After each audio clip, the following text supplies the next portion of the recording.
날씨입니다. 내일은 수도권과 충청, 호남 등 서쪽 지역에 무더위가 이어지겠고 강원 영동과 경북 동해안 지역에 비가 계속 내리겠습니다.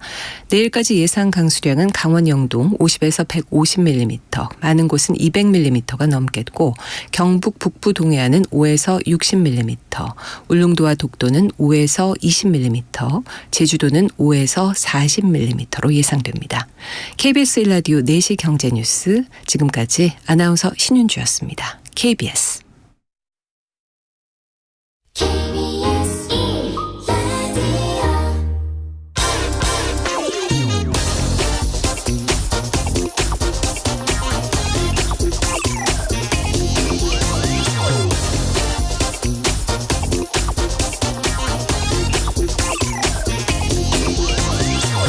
영국 가디언즈는 수십 년간 국제 행사를 개최하며 이 선진국들 사이에서 위상을 확립한 한국에 이번 잼버리 행사가 큰 타격을 줬다고 보도했습니다.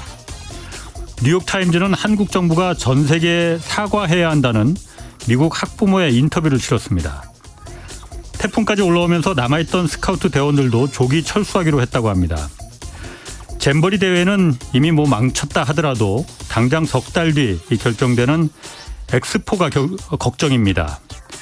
부산과 사우디가 지금 치열하게 경합 중인 2030 엑스포는 과거 여수에서 열렸던 그런 인정 엑스포와는 달리 정식 등록 엑스포입니다. 이 등록 엑스포의 경우 개최국은 부지만 제공하고 이 전시 건물의 건설 비용 등은 참가국들이 부담하는 경제적으로도 매우 크게 남는 국제 행사입니다. 한덕수 국무총리도 지난 3월 잼버리 대회의 성공이 부산 엑스포 유치의 교두보 역할을 할 것이라 이렇게 말한 바 있습니다. 전 세계가 이번 잼버리 사태를 통해서 한국의 실력에 의문을 품고 있습니다.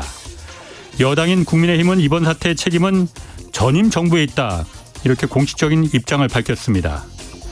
엑스포 개최지 결정이 이제 코앞으로 다가온 지금 대한민국의 대통령이 지금 누구인지 또 어디가 여당인지 똑바로 인지하고 국격을 만회하는 데 최선을 다해주기 바랍니다. 네, 경제와 정의를 다잡는 홍반장, 저는 KBS 기자 홍사원입니다. 홍사원의 경제쇼 출발하겠습니다. 유튜브 오늘도 함께 갑시다.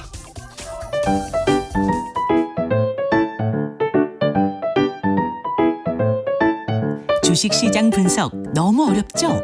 걱정 마세요. 우리에겐 염불리 염승환 이사님이 계시니까요. 거품 없이 정직하게 분석해드립니다. 영양 만점 주가 분석.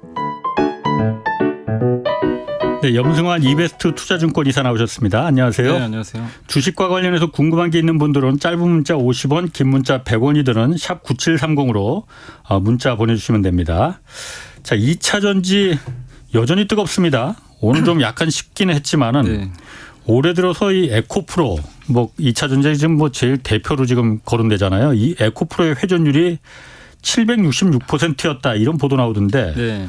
일단 회전율이 뭘 말하는 거예요? 식당들 이렇게 회전율 그거하고 비슷한 건가? 비슷한 거죠. 그러니까 이제 그 거래량 있잖아요. 예. 이 거래량을 주식 수로 나눈 거죠. 예. 만약에 주식 수가 100만 주인데 100만 주가 오늘 거래가 됐다. 예. 회전율은 이제 100%가 되겠죠. 그렇게 나온 건데 예. 이게 지금 766%니까 지금 상장된 거래량의 7배가 이제 돈 거죠. 식당에서 그러니까 7번을 점심시간에 바꿨다. 네, 약간 그러는 건데 이게 근데 시장이 좋았잖아요. 코스닥이. 예. 그러니까 코스닥도 회전율이 좀 높아요. 343%거든요. 예. 근데 이제 그마저도 2배 이상 나왔으니까 그만큼 코스닥 시장이 그동안 좀 뜨거웠는데 그중에서도 특히 2차 전지 또 그 중에서도 역시 에코프로 쪽에 많은 사람들이 그만큼 매매를 많이 했다는 거죠. 그러니까 회전율이 낮다는 건 매매 안 하고 그렇지. 이렇게 사는 사람도 적다고 봐야 되겠지만 파는 사람도 별로 없다는 얘기잖아요. 근데 그만큼 이렇게 손바뀜이 많았다는 거니까 주가 오르면서 새로 살려는 사람들 또 난 이 정도면 팔겠다. 그게 정말 이제 치열하게 좀 부딪혔다. 그러니까 오전 오후로 에코프로뿐만이 아니고 2차 전지 관련주들은 전부 다 무슨 하루에 오전 오후로 20% 30%씩 올라갔다 맞습니다. 내려갔다 그랬잖아요. 네. 이게 단타 매매가 그만큼 많았다는 얘기잖아요. 그렇죠. 단기 매매 많았다고 봐야 될 것 같아요. 그럼 이게 좋은 겁니까 나쁜 겁니까? 식당에서는 회전율이 높으면 좋은 건데. 이게 그러니까 보통 바닥에서 그러니까 바닥권에서 이렇게 막 회전율이 늘어나고 거래가 많으면 올라가는 경우가 좀 많이 있어요. 그만큼 이제 사람들이 이제 관심이 있구나 이제 들어온다는 얘기인데 아시겠지만 2차전지 정말 많이 올랐잖아요. 그렇지. 근데 이렇게 고점에서 물론 이게 회전율 많다고 주가 이제 꼭지다 이런 근거는 없지만 대부분 이렇게 그 주가가 좀 많이 오르게 되면 사람들이 바닥에 있을 때보다 올라갈 때 더 사람들이 매매를 하게 되거든요. 왜냐하면 주가 움직이니까. 그러니까 이제 여러 가지 이해관계에 의해서 나 저기서 좀 단기적으로 한번 수익 내봐야 되겠다. 이런 분도 분명히 있을 거고 난 이제 이 정도 수익이면 충분히 만족한다. 그래서 고점에서 팔려는 사람도 예전보다 많을 거 아니에요. 안 움직일 때보다는 당연히 주가 움직이니까. 또 거기다 또 한 가지가 공매도 쳤던 외국인들도 손절매 사실 많이 한 걸로 좀 알려져 있거든요. 그러니까 이제 매수하는 거죠. 손절매, 그러니까. 공매도의 손절매는 또 매수잖아요. 그렇지. 또 매수가 들어오니까 또 거기서 파는 사람들, 또 신규로 들어오는. 그러니까 이게 주가 올라갈 때는 회전율이 사실 늘어날 수밖에 없는데 다만 이제 이게 700%니까 너무 좀 과도하다는 거죠. 그러니까 회전율이 높다는 게 제가 궁금한 거 이게 주식시장에서 긍정적인 거냐 아니면 부정적인 거냐. 이게요. 그러니까 이게 흔히 쏠림이라 그러죠. 이게 회전율이 없다는 건 사람들이 다 일로 쏠렸다는 얘기니까. 그거만 한다는 거지. 근데 이제 쏠림 현상은 항상 있으니까 이 자체가 사실 문제될 건 없어요.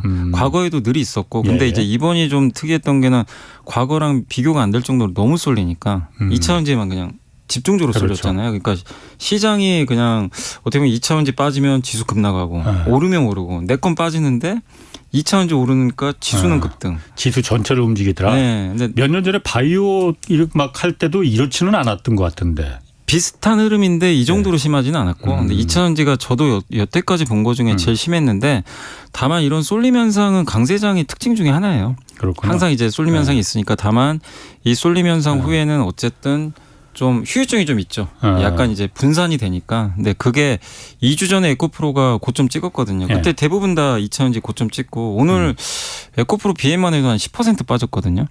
오늘 하루에만. 그러니까 이제 약간 그 휴유증이 좀 나오고 있다. 이렇게 그렇군요. 보시면 되겠습니다. 이지태님이 이거 물어보셨거든요. 대한민국 자동차는 왜 이렇게 떨어지냐고. 자동차 기업들이 요즘 많이 오늘도 기아가 좀 빠졌는데 이제 그 이유가 뭐냐면은 이제 첫 번째가 자꾸 나오는 얘기가 상반기에 너무 돈을 많이 벌었어요.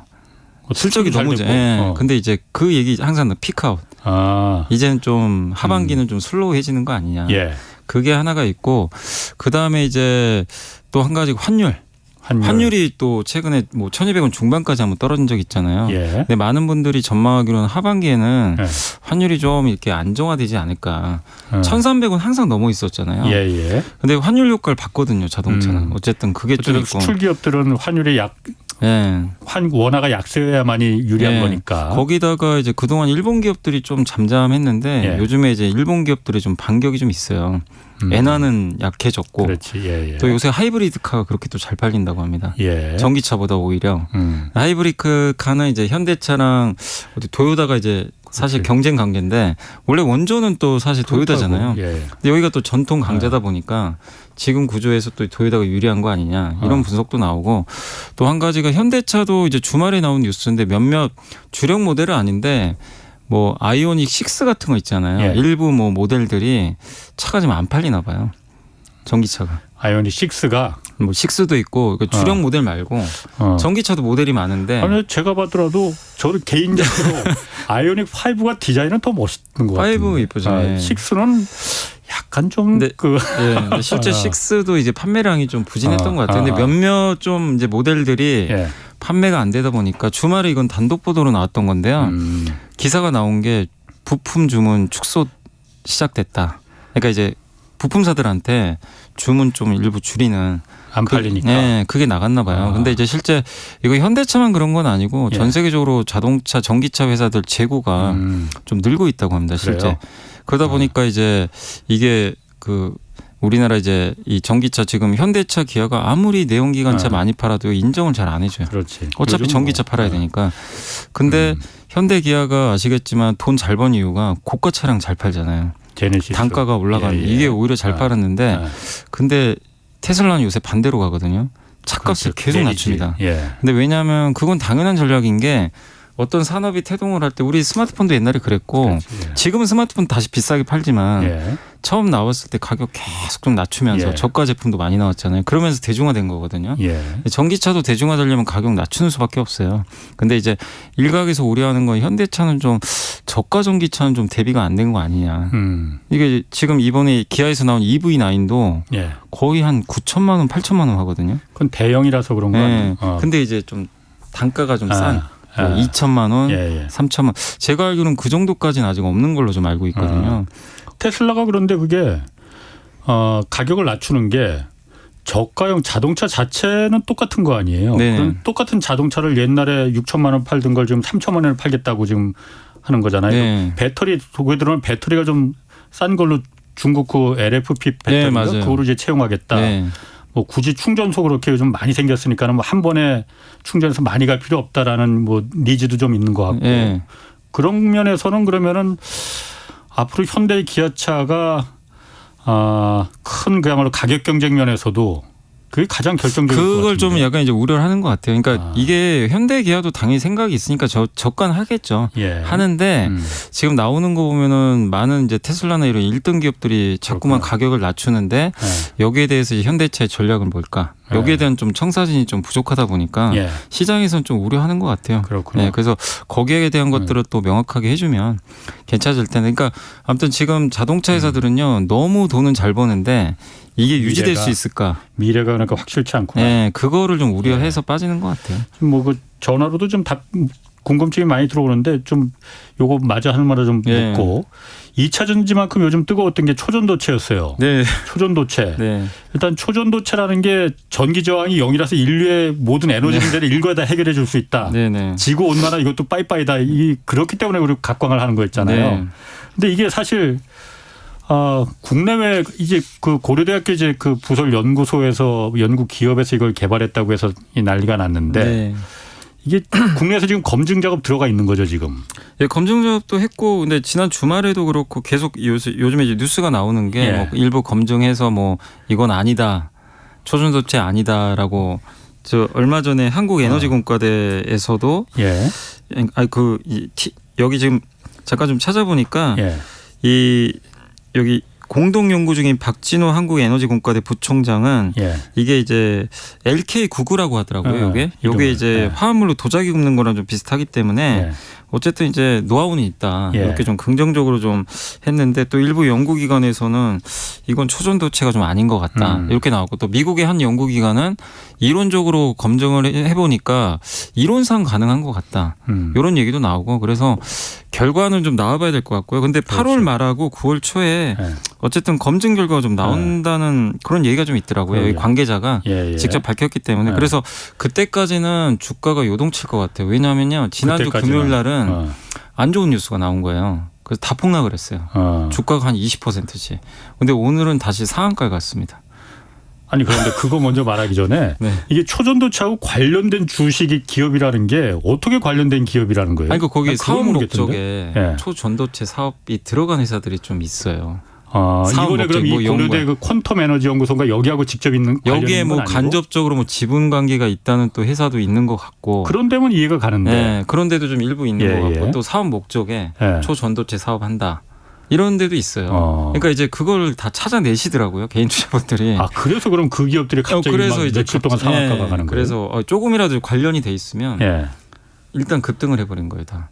그럼 그 상황이 지금 이 검증이 끝날 때까지는 당분간 이어지겠죠. 그러니까 뭐 갑자기 또 외부에서 안 좋은 뉴스 들리면 예. 지난 금요일 날은 그래서 급락했거든요. 예. 초전도체 아닌 것 같은데 예. 이런 뉴스 나오니까 빠졌다가 오늘은 또 이제 8월 말 또 9월 초에 또 검증 결과 나온다고 하니까 예. 오늘 또 일부 한 두세 개 상한가 왔어요.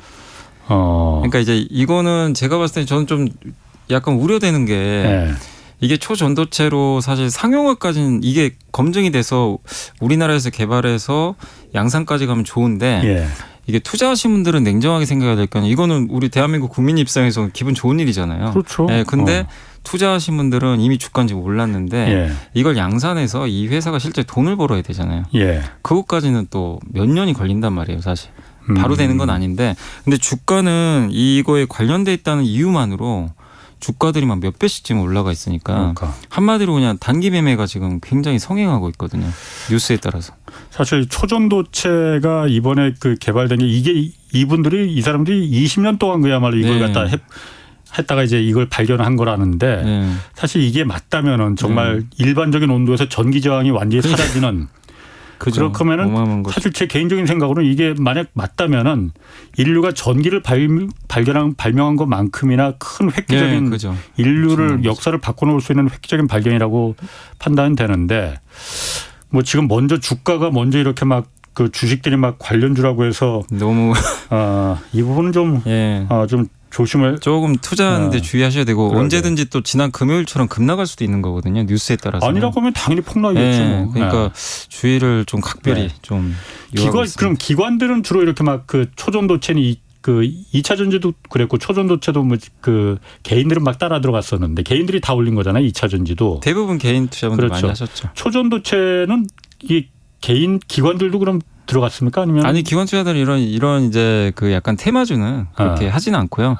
왜냐하면 이제 주로 펀드 매니저분들이나 이런 분들은 숫자가 일단 받쳐줘야 되거든요. 예. 2차전지 당연히 하죠. 예. 2차전지 좀 실체도 있고 예. 확실하게 검증은 돼 있는데 초전도체는 솔직히 지금 우리가 이 잘 되길 바라는 마음이지만 모르잖아요. 어떻게 될지. 그렇죠. 그리고 이걸로 돈 벌 수 있다라는 뭐 네. 그것도 모르기 때문에 이건 이제 거의 그냥 개인 투자분들의 지금 영역이다라고 좀 봐야 될 것 같습니다. 0419님이 금융주 미래가 궁금하다. 금융주라고 하면 어쨌든 뭐 은행이나 뭐 이런 데는 대표적인 가치주 아니에요. 네. 워렌 버핏이 좋아한다는. 네. 여기 지금 굉장히 힘들다고 이분은 0419님은 하셨는데 금융주는 근데 미래가 금융이 없이는 뭐 자본주의가 없잖아요. 없기 예. 때문에 금융이라는 건 없을 수는 없는데 예. 우리나라에서 은행, 보험, 증권이잖아요. 각각 예. 성격이 있고. 근데 아시겠지만 이 금융이라는 게 성장하는 산업은 아니잖아요. 그렇죠. 거기다가 예. 또 성장을 해도요. 예. 정부가 규제를 합니다. 예. 뭐 아시겠지만 은행 돈 좀 잘 벌다 그러면 얼마 전에 그랬어요. 그 네. 이자 내리라고. 네. 그러니까 이제 주가가 할인 받을 수밖에 없어요. 예, 예. 그러니까 KB금융 같은 경우 1년에 5조 가까이 벌거든요. 5조 버는데도 그렇게 주가가 오르질 못해요. 예. 이제 누르니까. 그래서 금융주는 저는 배당 목적으로는 좀 괜찮다. 그렇죠. 연간 배당 한 7, 8% 나오니까 많이 주는 거죠, 그 정도면. 굉장히 많이 주는 거죠. 예, 우리 뭐 정기예금 많이 줘도 3% 이상은 잘 안 주잖아요. 예. 대신에 또 우리나라 은행 회사들은 일단 어느 정도가 보장돼 있잖아요. 몇 개 업체도 없고. 예. 그래서 어쨌든 은행주는 뭐 성장이나 이런 거보다도 좀 배당 목적으로 저는 배당주 투자하신 분들도 꽤 많으니까 그런 예. 목적에서는 좀 괜찮다. 그리고 근데 이제 이 금융주 중에서는 좀 이렇게 변동성이 큰 건 증권회사들이에요. 왜냐하면 증권회사들은 리스크를 짊어지고 투자하니까 예. 그게 성공을 할 때는 주가들이 많이 가요. 근데 지금은 아시겠지만 요새 증권주들 얘기 나오는 게 해외 부동산 투자한 것들 있잖아요.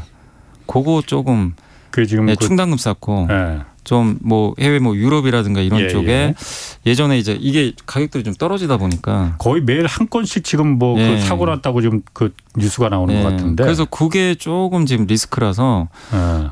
그러니까 이게 증권업종의 형태상 예. 어쨌든 리스크 짊어지고 투자를 하는 거거든요. 예. 은행과는 좀 비즈니스 모델이 다르기 때문에 대신에 좋을 때는 그만큼 주가가 화답을 해줘요. 예. 근데 지금은 또 반대잖아요. 예. 고금리 시대고. 예. 그래서 금융주를 보실 때도 무조건 안 된다 이거보다도 예. 각자 그냥 이 은행, 증권, 보험마다 다 다르기 때문에 거기에 맞게 나는 좀 증권주의 그런 좀 리스크 짊어지면서도 잘 되는 걸 좋아하신다면 증권주를 하시는 것도 하나의 방법이고 나는 무조건 배당이다. 안전한 게 좋다.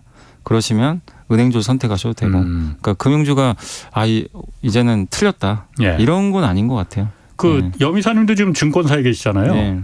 지금 그 보면 아까도 잠깐 말했지만 증권사들이 지금 해외 부동산에 투자한 게 그게 지금 예전에는 뭐 그 돈이 많이 풀리고 막 그 부동산 가격 올라갈 때는 그게 뭐 복덩어리였었지만 지금 얼마 전에 뭐 미래에셋도 지금 2,500억을 손해봤다고 떼었다고 하고 뭐 거의 매일 지금 증권사들 그거 하루에 한 건씩 지금 부동산 사고가 지금 뉴스가 들어오는데 증권사들이 왜 잘 알지도 못하는 그것도 해외 부동산 투자에 이렇게 나서나요? 그러니까 이제 그러니까 이 증권업이라는 게 비즈니스 자체가 이제 자기 자본 같은 거를 이제 확보를 해가지고 그거 가지고 물론 이제 뭐 증권 매매 수수료라든가 이런 게 이제 기본적으로 버는 돈이지만 어쨌든 확정을 하면서 그 IB라 그러죠. 예, 투자은행 뭐 부동산 PF 우리나라에도 지금 부동산 PF 많이 하잖아요. 이제 그거랑 비슷한데 다만 이제 지대를 옮긴 거죠. 성장을 해야 되니까 국내로는 좀 한정적이니까. 근데 이제 그동안 지난 몇 년간 굉장히 저금리 시대였잖아요. 당연히 투자를 뭐 당연히 저보다 훨씬 잘하시는 분들이 사전 조사 다 하셨겠죠. 그래서 그거 자체가 뭐 문제라기보다는 어쨌든 이제 고금리 시대가 왔는데 그게 이제 결국에는 지금 금리 충격 받으면서 우리나라 부동산도 비슷하잖아요. 그래서 어떤 문제가 있는 것까지는 제가 잘 모르겠지만 어쨌든 그동안 이제 저금리 시대였기 때문에 그 있는 돈 가지고 어쨌든 해외로 나간 거죠. 돈 벌기 위해서 나간 건데 결국 지금은 그게 좀 부메랑이 된 것 같아요. 그러니까 제가 궁금한 거는 증권사가 물론 할 수도 있어요. 그런데 증권사는 원래 그러니까 주식 중개해주고 거기서 수수료 받고 아니면 예를 들어서 주식 이제 돈 빌려줘서 투자하는데 이제 빌려주고 거기서 이제 이자 받고 이게 원래 옛날에는 그 모델이었죠. 예전에. 이거 갖고는 유지가 안 돼요. 그러면은 증권사들. 지금 이제 덩치가 커졌기 때문에 그리고 아시겠지만 지금은요 그 대형사들 보면 이제 무료로 주는 데도 많아요. 그렇지. 수수료. 그러니까 이제 이거는 이제 약간 그 예전 그게 아니고 이제 약간 이제 미국형으로 가는 거죠. 미국은 이제 다 그렇게 미국은 투자은행들이잖아요. 그래서 이 주식 중개 수수료는 거의 제가 알기로는 그렇게 높지 않은 걸로 알고 있고 대부분 투자은행들이 주식 이제 중개를 하니까 그리고 IPO 같은 것도 사실 증권사의 영역이잖아요. 이제 기업을 상장시키고 그러니까 이 증권 비즈니스라는 것 자체가 중간에 중개 비즈니스예요, 사실은. 그게 이제 매매만 하는 게 아니고 부동산도 있고 하는 거니까. 근데 이게 금리가 낮을 때는 모두 좀 행복한데 너무 고금리가 이제 되다 보니까 이제 다 지금 힘든 상황이 된 것 같습니다. 요거 하나만 더. 그 주식시장 주식회사에 증권회사에 계시니까 지금 증권회사들이 작년 말부터 그러니까 계속 그 부동산 PF하고 해외 부동산에 물린 돈 많아서 위험하다 했는데 그 바닥에서 소문은 어떻습니까? 지금 그런데 뭐 조용한 것 같기도 하고. 요새는 좀 조용한 게 한때 작년에 사실 좀 리스크가 있었죠. 작년에 레고랜드 터졌을 때. 근데 이제 그 정부에서 대주전도 좀 해주고 또 대형 증권사들도 아마 돈을 일부 출자한 걸로 좀 알고 있어요. 그러니까 중소형사들은 좀 이제 리스크가 있다 보니까 그래서 지금은 좀 완화된 거는 맞는데 완전히 해결된 건 아니죠. 사실. 그래서 지금 충당금들도 좀 쌓고 있는 걸로 좀 알고는 있습니다. 그 미국이 내일 그 대중국 첨단 기술 분야에 대한 그 미국 기업 투자 제한하는 이 행정명령 발표한다고 해요. 네네. 어떤 내용입니까? 그러니까 이게 그러니까 미국에서 지금 이제 반도체 수출 규제 하고 있잖아요. 미국 지금 하고 있는데 요건 뭐냐면 이제 반도체 수출 규제보다도 그 미국 기업들이 중국에 뭐 이렇게 사모펀드나 이런 기업들이 투자도 하잖아요. 중국 쪽에 벤처캐피탈 뭐 이런 데서도 그거 이제 제한하겠다는 겁니다. 투자를 중국 기업에 투자할 때 특히 이제 거기서 나오는 범위가 AI나 양자 컴퓨터 같은 거 있잖아요. 중국이 이제 집중적으로 하려는 거. 이거를 중국이 어쨌든 또 하나의 그 핵심 지금 사업으로 추진을 하는데 미국은 이제 미국 돈 넣지 말라는 얘기가 되는 거죠. 어떻게 보면. 그럼 미국 자본이 그런 데는 들어갈 때 그러면은 미국 그 행정당국의 허가를 받아라. 허가 받으라는 얘기죠. 그래서 요거를 이제 내일 발표하니까 구체적인 건 나와야 되는데 원래 이거를 하려고는 계속 했었어요. 예전부터 이제 바이든 대통령이 취임하고 나선.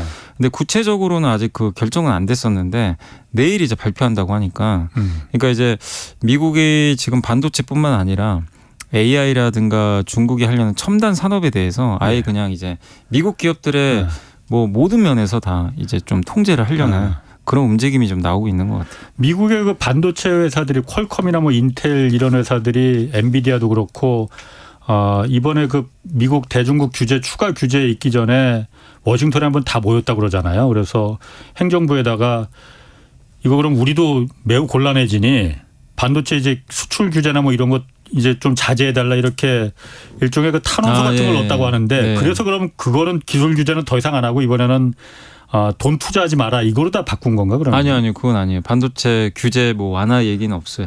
아니 그러니까 완화 말고 추가 규제는 더 이상 하지 마라. 추가 그 얘기도 없고 그러니까 거기에 대해서는 미국이 지금 멘트한 건 없어요. 그러니까 이제 요청은 하죠. 제발 더 하지 마라 하는데 제가 봤을 때는 요새 보면 뭐 ASML도 그렇고 ASML이 원래 EUV 장비만 규제 들어갔잖아요. 그렇죠. DUV랑 한 단계 낮은 것까지 하는 걸로 알고 있거든요. 그러니까 보면 그러니까 기업들은 요청을 좀 완화해달라고 하는데 지금 미국 정부 하는 거 보면요 전혀 지금 그럴 생각이 없는 약간 좀 그런 그러니까 미국이 이번에 또 옐런 재무장관도 중국 갔다 왔는데 그러니까 자기네가 생각했을 때 중국이 잘해도 우리한테 위협이 안 된다. 미국한테. 예. 그런 건 풀어줄 것 같아요. 근데 반도체는 아닌 것 같습니다. 반도체는 중국이 하는 순간 이제 미국 입장에선 굉장한 위협으로 보는 것 같아요. 그래서 아예 뭐 민간 기업이 아무리 요청을 해도 거기에 대한 답도 없고요. 계속 지금 그쪽 AI나 반도체 쪽에 대해서는 예. 규제를 오히려 지금 분위기로 봐서는 더 강화하는 쪽으로 좀 가고 있는 것 같아요. 그러니까 반도체 기술뿐만이 아니고 돈줄도 맞겠다. 예. 그런데 반도체 기술 같은 거야 사실 미국의 명분이 있잖아요. 그 국가 안보에 위협이 된다. 이게 예. 군사용으로 이제 전용될 수 있다. 그런 면에서 AI나 첨단 반도체 같은 경우에는 군용이나 안보에 위협이 될 수 있기 때문에 그거는 이제 그 미국의 기술이 들어간 거니까 수출 이제 하지 마라고 명분이 있을 것 같은데 민간 자본이 돈 되면 투자하는 거잖아요. 그게 어떤 나라든. 네, 그런데 이게 돈까지 투자하지 마 이게 맞는 건가 이 생각이 좀. 근데 이제 여기 중국 보통 이제 중국에 들어갈 때 합작법인 만들고 들어가잖아요. 그렇죠. 근데 이 예. 돈이 예. 중국 반도체 제조에 들어갈 수도 있다는 얘기죠. 미국은 이제 그걸 예. 생각하는 것 같아요. 이 돈이 예. 그냥 이제 제대로 뭐 미국에 위협이 안 되는 쪽에 쓰이면 상관이 없겠지만 예. 사실 미국이 그걸 일일이 또 알 수도 없는 거잖아요. 예. 그러니까 미국 정부 예. 입장에서는 아예 그러니까 주로 하는 게 지금 AI 쪽이거든요. 양자 컴퓨터. 예, 여기에 예. 대한 투자는 아예 지금 그러니까 한마디로 하지 말라는 얘기랑 비슷한 것 같아요. 인공지능하고 양자 컴퓨터 쪽은 돈도 아예 그냥 네. 그 미국 자본은 아예 거기 돈도 투자하지 마라.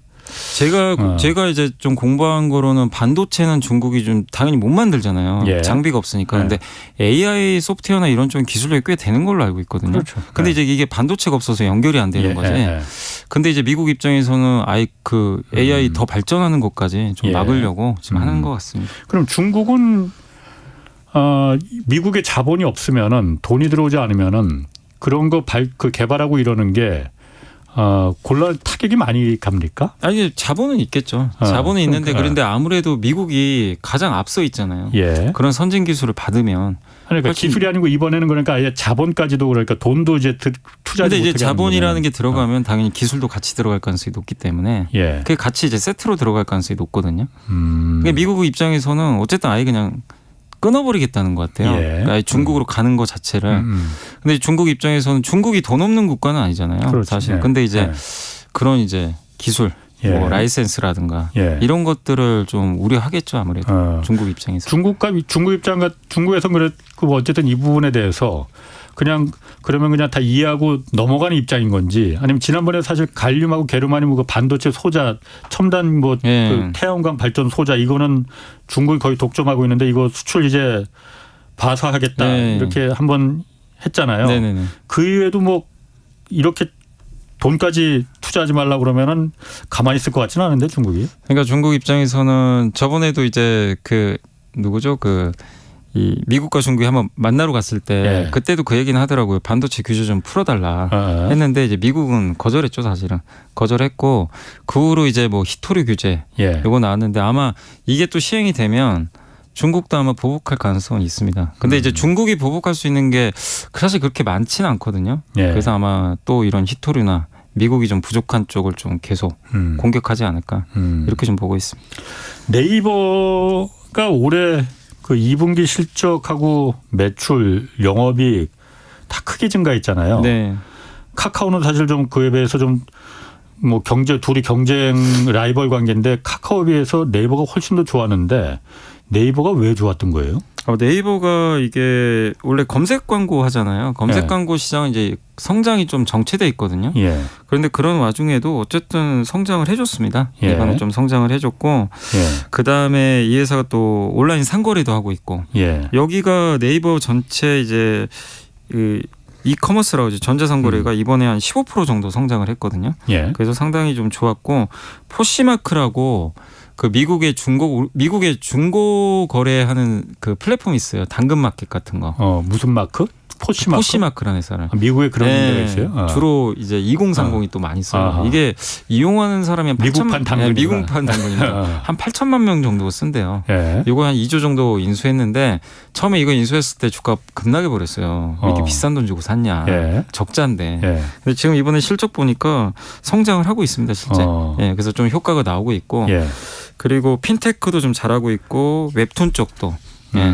그래서 이번에 실적이 2분기 기준으로 역대 최고 나왔어요. 그러니까 이제 주가는 많이 빠졌잖아요. 예, 거의 예. 반토막 났는데 생각보다 실적이 좀 잘 나오니까 오늘 주가가 한 4% 정도 좀 올랐는데 또 여기다 한 가지 더 있는 게 AI 시대인데 미국의 구글이나 마이크로소프트 많이 올랐는데 네이버 카카오는 아예 오르지도 못했잖아요. AI 여기도 준비하고 있는데 24일 날 이번 달 24일 날 하이퍼 클로바 X라고 그 한국형 챗GPT 네이버에서 만든 거. 그게 이제 이번에 공개가 된다고 하니까 하이퍼 클로바 X. 그게 이제 한국판이죠. 한국어 버전으로 된 어떻게 보면 챗GPT 같은 거예요. 그걸 이제 이번에 공개를 한다고 합니다. 언제 며칠 날? 8월 24일 날. 24일 날? 그럼 그건 어떤 좀 특징이 챗GPT나 구글 비슷해요. 바드나 이런 거하고 무슨 특징이 있는 거예요? 그러니까 이제 구글 바드나 이거랑 똑같은 거죠. 생성형 언어 모델로 만든 AI 서비스예요. 그러면은 한국에서 만든 거니까는 더 한국에 좀 한국어에 특화돼 있다 뭐 이런 장점이 있잖아요. 한국어 데이터가 월등히 많습니다. 그러니까 이제 네이버는 그걸 타겟으로 만든 거예요. 왜냐하면 이제 마이크로소프트나 구글이 아무리 노력을 해도 한국어 데이터를 확보하기 쉽지 않은데 네이버는 20년 전부터 네이버 검색 서비스, 블로그 어마어마한 양들이 그 방대한 데이터들을 지금 갖고 있잖아요. 그래서 그걸 가지고 한 5년 전부터 이미 준비를 좀 했던 것 같더라고요. 그래서 이제 그거를 드디어 이번에 좀 공개를 하는데 근데 이제 시장에서 어떻게 받아들일지가 좀 관건인 거야. 제대로 좀 만들어서 나왔으면 좋겠는데 이제 8월 24일 날 나와 봐야 될 것 같고 근데 시장은 일단 주가 오르는 거 보면 기대는 하고 있는 것 같습니다. 이름이 너무 긴데. 이름은 일단 하이퍼 클로바 X라고. 하클 X 뭐 이렇게 좀. 근데 이제 그 우리가 보통 챗 GPT랑 이렇게 채팅하잖아요. 그 챗봇 이름은 Q라고 돼 있어요. Q. CUE. 그거는 CUE. 그거는 이제 그게 챗봇이에요. 우리 그 이렇게. 그럼 Q라고 말하면 되겠구나. 그래서 아마 그건 9월 달에 아마 나오는 걸로. 이게 그러면 Q가 발음하기 어려우니까 그냥 Q라고 합시다. Q가 그 챗GPT나 구글 바드나 여기하고 붙었을 때 사실 자본력에 비해서는 자본력으로는 상대가 사실 안 되잖아요. 한글이라는 특징이 이제 장점을 갖고 있는 거잖아요. 네네네. 승산이 있을까요? 일단 우리 한국에서는 아무래도 많이 쓰일 수밖에 없는 게 실제로 어떤 애널리스트 분이요. 이건 실제 나온 자료인데 지난달에 구글 바드로 본인을 검색을 해봤대요. 근데 보고서 진짜 저도 깜짝 놀란 게 근데 본인을 검색을 했는데 본인이 사망한 걸로 나와요.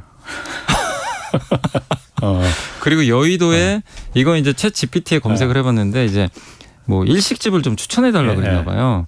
근데 횟집 몇 개를 추천을 해줬는데 여의도에 없는 횟집을 추천을 또 해준 거예요.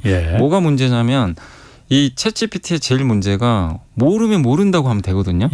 그런 얘기를 못 해요. 그냥 어떻게든 정보를 짜가고 와가지고 답을 무조건 해줍니다. 그게 거짓이어도. 근데 이제 아무래도 한글 데이터가 부족하니까 이게 오류가 좀 많나 봐요. 그러니까 오죽하면 사람을 이렇게 죽이면 안 되잖아요. 아무리 그래도. 그러니까 챗GPT나 구글 바드 같은 경우에도 그게 생성형이잖아요. 계속 자기들이 배워간다는 거잖아요. 어쨌든 한국의 데이터베이스에도 접속해서 한글로 된 모든 문서들도 지금 계속 학습하고 있을 거잖아요. 하는데 아무래도 합숙 할 수 있는 그 양 자체가 네이버랑 비교할 수가 없어요. 네이버 Q가 한번 나와보면은 어떤 게 좀 그 가능성이 있을지 좀 알 수 있겠는데. 그래서 네이버 이제 최소연 대표는 뭐라고 했냐면 이제 그 이런 이제 챗 GPT형 그 모델을 이용을 해가지고 나중에 궁극적으로 그게 그렇게 할 거라고 좀 언급을 한 게 뭐냐면 뭐 쇼핑이나 여행 같은 거 갈 때 지금은 다 검색해서 가잖아요. 검색해서 내가 이제 또 뜨면 내가 클릭해서 누른 다음에 괜찮으면 뭐 블로그 리뷰 보고 이제 내가 결제 내가 해서 지문 인식한 다음에 이제 끝내잖아요. 그걸 이제 원스톱으로 하겠다는 겁니다. 그냥 여기에 그냥 만약에 뭐 예를 들면 어떤 이제 내가 뭐 면도기를 원한다. 면도기를 원하는데 어떤 이제 구체적인 걸 좀 써놓으면 되겠죠. 근데 지금은 그럼 내가 그런 면도기들의 상품명을 알면 검색을 해서 내가 일일이 뒤져보고 하는데 추천을 이제 몇 개 딱 띄워주는 거죠. 그래서 그거 하나 눌러서 이제 그러니까 자동으로 결제까지 그냥 한 번에 가게. 내 얼굴 이렇게 사진 하나 찍어주면은 알아서 그냥 그 Q나 이런 게 뭐 그럴 수도 있는 거죠. 그러니까 지금은 검색 시대다 보니까 어쨌든 내가 일일이 하나씩 들어가서 나중에 결제까지 가야 되는데 이 네이버의 목표는 그게 아니라 한 번으로 시대까지. 그냥 결제까지 그냥 끝내버리겠다. 요게 좀 목표인 것 같더라고요. 그럼 카카오는 지금 7228님도 그거 물어보셨는데 카카오그룹 여기는 그 주식시장 면에서 희망이 있느냐 이렇게 물어봤거든요. 지금 이 상태로는 네이버에 비해서는 좀 약간 이제 밀리고 있어요. 왜냐하면 매출은 비슷하거든요. 이번에 매출이 네이버가 2.4조 나왔고 예. 카카오가 2조니까 얼추 비슷해요. 한데 그러네. 예. 영업이익이 34%나 감소했어요. 카카오는 카카오나. 그러니까 이익이 너무 지금 안 나오는 상태인데 예. 비용을 지금 그러니까 매출이 2조인데 2조를 예. 넘었는데 비용만 1.9조가 나왔대요. 그러니까 비용을 너무 많이 쓰고 있는 거죠. 뭐 마케팅도 많이 할 거고. 예. 근데 이번에 또 매출이 늘었던 이유 중에 또 한 가지가 SM 인수했잖아요. 3월에. 예. 예. 그것까지 반영하니까 매출은 당연히 늘게 나오는데 SM 빼면은 SM 또 빼면 그렇게 많이 는 거라고 또 볼 수가 없거든요. 예. 그럼 SM 그때 3월에 인수한 게 그때 뭐 워낙 말이 많은 상태로 인수를 했잖아요. 이게 약이 됐습니까? 독이 됐습니까? 그럼 카카오 입장에서는? 카카오 입장에서는 SM 인수 자체는 플러스라고는 봐야 되겠죠. 인수 자체는. 어쨌든 뭐 저는 사실 잘 문외한이라서 잘 모르지만은 카카오는 어쨌든 데이터 기업이고 정보통신 기업이잖아요. 근데 갑자기 왜 엔터 연예 사업에 문어발도 저렇게 뭐 하긴 뭐 카카오가 미용실하고 대리운전도 했으니까 그거로 따지면 여기는 조금이라도 관계가 있다 싶긴 하지만은 너무 많이 퍼져나가는 거 아닌가. 그걸 항상 이제 많이들 지적을 하세요. 그러니까 이제 카카오가 집중보다는 너무 분산된 거 아니냐. 그리고 카카오는 우리 이제 카카오톡 채팅하고 이런 이제 플랫폼 비즈니스인데 엔터를 인수한 이제 SM 엔터를 인수한 거는 카카오톡 엔터라는 자회사가 또 따로 있잖아요. 여긴 또 엔터 비즈니스 하고 있고. 그러니까 정말 카카오 모빌리티도 있고. 정말 다양한 사업들을 하고 있다 보니까 자회사가 이제 또 성장을 하려면 또 SM 인수하면 카카오 엔터한테는 되게 좋죠. 당연히 이제 국내 또 대표 회사를 인수하는 거니까. 근데 어쨌든 덩치가 또 너무 큰 상황에서 단지 SM 엔터 인수한다고 뭐 수익성이 갑자기 좋아지는 건 아니거든요. 시간도 걸리고. 근데 이번에 어쨌든 외형은 커진 건 맞아요. SM 엔터 인수해서 매출 늘었는데 문제가 돈을 벌어야 되잖아요. 실익이 없다 이거죠. 그러니까 지금 영업이익이 무려 34%나. 그러니까 네이버랑 비교가 되는 건 네이버는 어쨌든 외형도 느는데 이익도 좀 늘고 있어요. 근데 같은 매출인데 왜 이렇게 이익이 안 나나 이거죠. 이 카카오 같은 경우에 뭐 제가 사실 뭐 기업 경영이나 이런 거에 대해서 뭐 남의 기업에 대해서 경영에 뭐 이렇게 참 그 감나라 배나라 할 건 아니지만은 뭐 이른바 그 만기칠람으로 그냥 모든 걸 다 대한민국의 모든 산업을 다 카카오가 다 하겠다는 식으로 이렇게 달려들면은 뭔가지 그럼 예전에는 우리가 카카오 하면은 딱 떠오르는 사업 영역이 있었잖아요. 카카오톡, 정보통신, 다음.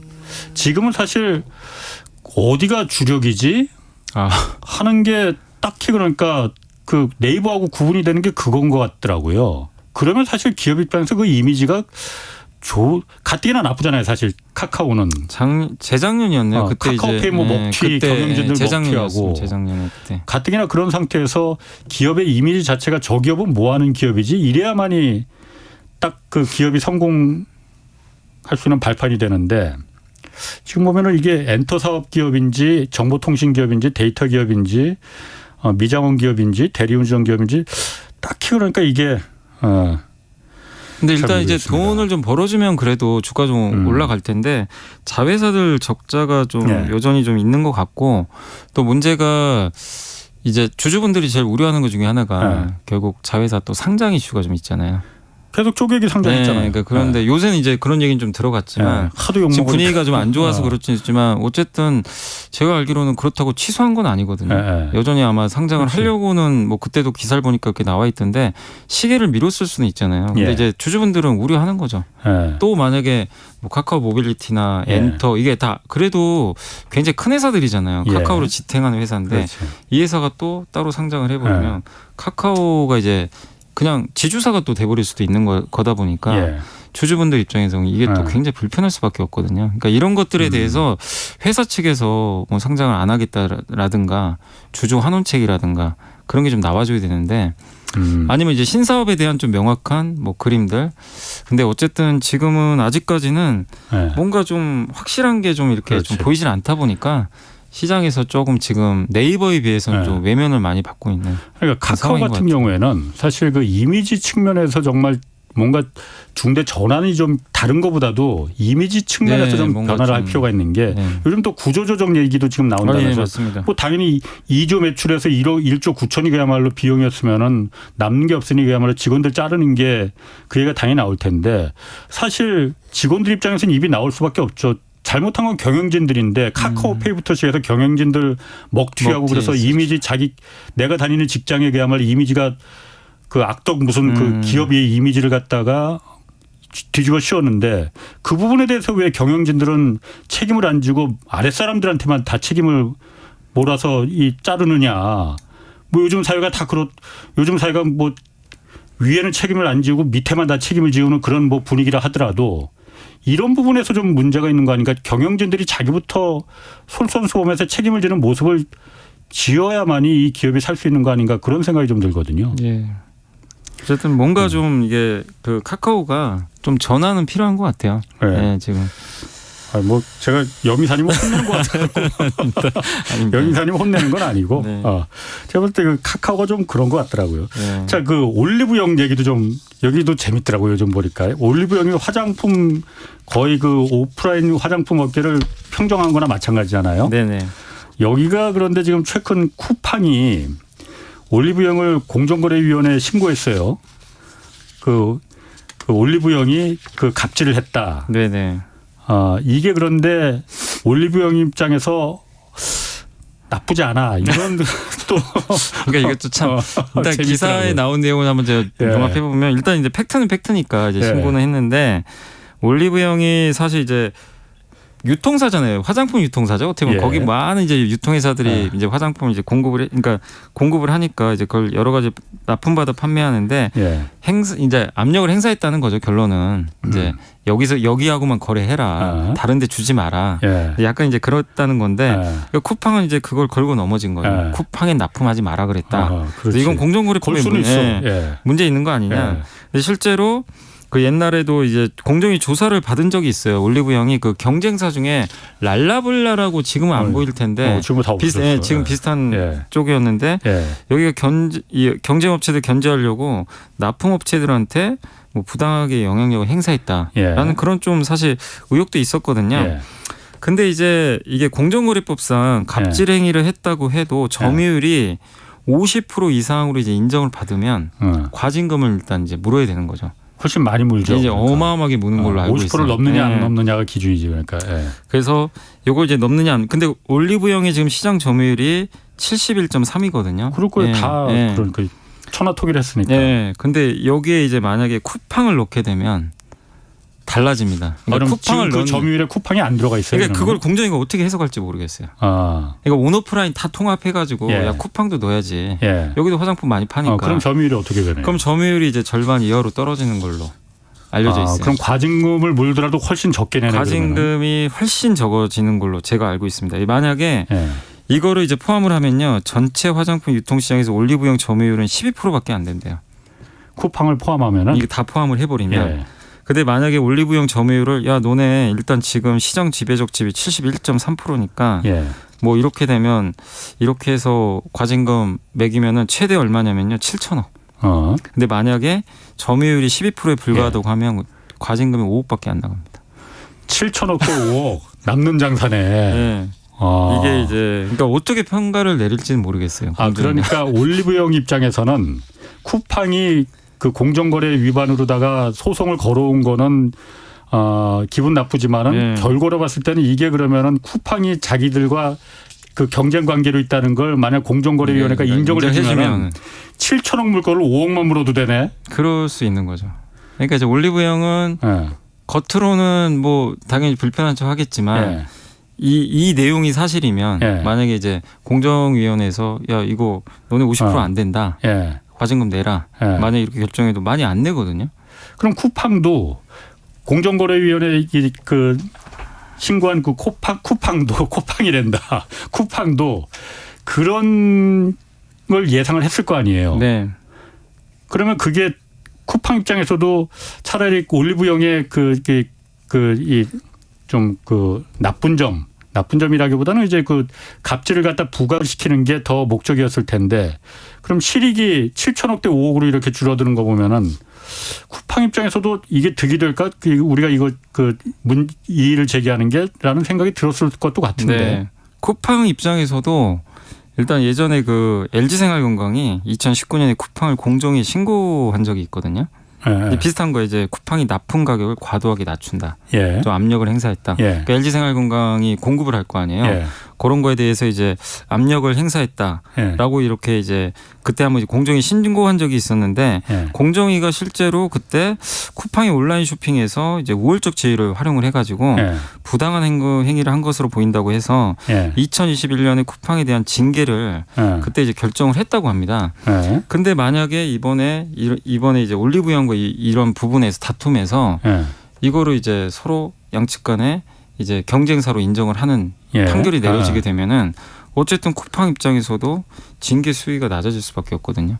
이미 점유율이 만약에 떨어지게 되니까. 아니, 작년에 공정위에서 결론을 내렸다면서요. 작년 이제 21년도에 요거 이제 LG생활건강 내린 건데 예. 아무래도 이번에 또 공정위가 이번에 그 올리브영하고 지금 이제 결정을 내려야 되잖아요. 예. 근데 이렇게 되면은 이 쿠팡도 같이 여기에 또 포함을 해줘 버리면 예. 쿠팡의 점유율도 당연히 떨어지게 되거든요. 예. 그렇게 되면 쿠팡 입장에서도 쿠팡도 징계 수위가 낮아지죠. 다른 이제 그 납품사들을 그러니까 쿠팡에 물건 팔러 들어오는 회사들하고 관계가 뭐 이제 단가 낮춰라 뭐 이런 것들에 대해서 이제 LG생활건강이 이제 징계를 맞았는데 아닌 입장이 될 수 있다는 거예요. 그러면 이제 이렇게 경쟁을 해서 점유율 너네 50% 안 되네. 근데 만약 이렇게 되면 이제 쿠팡도 이제 그럼 쿠팡하고 올리브영하고 서로 짜고 그건 모르겠어요. 그것까지 모르겠고.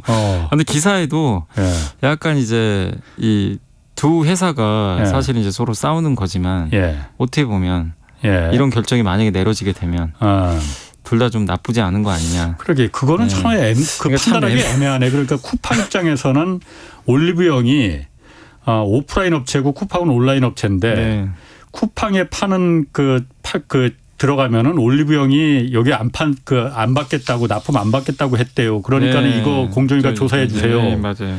했는데 온라인과 오프라인이든 어쨌든 같은 화장품인데 파는 품목이 이걸 갖다가 공정위가 어떻게 그러니까 이거를 그러니까 둘 다 포함을 할 거냐. 그러게. 참 이제 공정위도 지금 어떤 결정을 내릴지가 좀 그거 아주 재밌게 됐네. 네. 한번 지켜보시죠. 네. 마지막으로 그 TSMC가 엔비디아 그 인공지능 AI 칩 패키징 수요를 소화하지 못해서 이게 삼성전자의 또 다른 기회가 될 것이다. 왜냐하면 삼성전자가 TSMC 워낙 그 파운드리 실적은 딸리니까 패키징 수요를 아마 삼성전자가 넘겨받을 것이다. 그래서 이게 기회가 될 것이다. 이런 얘기가 나오는데 패키징이라는 게 뭘 말하는 거예요? 이게? 패키징이 뭐냐면 이제 반도체 동그란 웨이퍼 있잖아요. 웨이퍼에다 이 선 그려가지고 하나씩 조그맣게 만들잖아요. 근데 그걸 자르죠. 기판에서 이제 잘라내거든요. 웨이퍼에서. 그래서 그 잘라낸 거 이제 하나씩 칩이라고 하는데 그 잘라내고 그거를 이제 실제로 우리가 뭐 이 PC 조립하신 분들 아실 거예요. 기판에 꽂죠. PC에다 이렇게 그러니까 지네발처럼 이렇게 많이 달리고. 그거를 그러니까 이 웨이퍼에서 네모난 거 하나 떼냈다고 쓸 수 있는 게 아니라 기판에 붙여줘야 되거든요. 그러니까 껍데기 까만 거 그거 씌워서 붙여야 돼요. 그래서 그걸 이제 패키징이라고 해요. 이제 우리 옷 입는 거랑 비슷해요. 그래서 이제 보호도 그러니까 이 기판도 보호도 해주고 실제로 거기서 이제 이 기판에 붙여가지고 이제 쓸 수 있게 만들어주는 여러 가지 검사도 하고 그러니까 이제 최종적으로 마지막에 이제 조립하는 거라고 보시면 돼요. 쓸 수 있게. 그래서 그걸 후공정이라고 하는 건데 근데 이제 이 패키징이 이제 왜 중요하냐면은 이 AI 반도체를 지금 GPU라 그러잖아요. 보통 엔비디아가 만드는 거. 그걸 TSMC가 만들어 주거든요. 근데 그거는 그냥 AI 그 GPU 하나예요. 그것만 가지고 못 써요. 그 옆에 이제 하이닉스가 만든 HBM이란 메모리가 같이 붙어 있습니다. 고성능 메모리. 근데 얘네 둘을 연결시켜 줘야 돼요. 근데 각각 있으면 그냥 따로따로인데 둘을 연결을 해야 됩니다. 그걸 패키징이라 그래요. 연결을 해서 실제로 이걸 뭐라고 하냐면 AI 가속기라고 합니다. 용어를. 그걸 TSMC가 못하는 거구나. 직접 다 해줘요. 지금은 하는데 이제 좀 딸린다 이거죠. 부족한가 봐요. 여기 기판 같은 거라든가 그 중요한 기판 중에는 뭐 이게 인터포저라는 기판이 있나 봐요. 이걸 만들기가 되게 어렵다고 하는데 그게 공급도 부족하고 이러니까 엔비디아는 급한 거예요. 수요는 많은데 좀 빨리 좀 만들어주기를 원하는데 TSMC가 뭐 그렇다고 뭐 그냥 무조건 다 만들어줄 수도 있는 것도 아니고 한계가 있다 보니까 이제 이거를 할 수 있는 업체 중에 하나가 삼성전자예요. 삼성도 지금 할 수 있는 걸로 나와 있는데 수주만 받으면 되거든요. 그러니까 아마 엔비디아가 지금 아직 결정된 건 아닌 것 같고요. 좀 고심은 하고 있는 것 같아요. 그러니까 제가 언뜻 듣기에는 이게 그러면은 반도체 이 회로를 만들어주는 이거 말고 그 다음에 껍데기 씌우고 이제 서로 연결시켜줘야 돼요. 요게 네. 그렇게까지 중요한 건가 봐요. 그게 어려워요. 왜냐하면 그냥 GPU 하나만 쓰면 성능이 그렇게 안 나오는데 옆에 HBM 딱 붙여줘야 돼요. 근데 얘가 그냥 각각 따로 있는 게 아니라 같이 연결해줘야 됩니다. 그래서 삼성전자의 새로운 이제 기회다. 네, 삼성전자가 그 패키징 기술이 있다고 합니다. 하는데 이제 수주만 받아주면 그 삼성 입장에서는 만약에 이것만 하면요. 지금 엔비디아 GPU도 수주만 받으면 만들 수도 있고 HBM도 만들 수가 있어요. 삼성은. 그렇군요. 그럼 아예 그냥 자기가 다 해가지고 그런 가져버릴 수도 있어요. 있겠구나. 네, 그래서 이걸 수주 받느냐가 굉장히 좀 중요할 것 같습니다. 예. 염승환 이베스트 투자증권 이사였습니다. 고맙습니다. 네, 감사합니다. 예, 지금까지 홍사원의 경제쇼였습니다. 여러분, 집을 살 때 이것저것 꼼꼼히 따져보는 만큼 땅을 살 때도 신중해야 한다는 것 아시나요? 입지만큼 중요한 토양의 질과 오염 여부.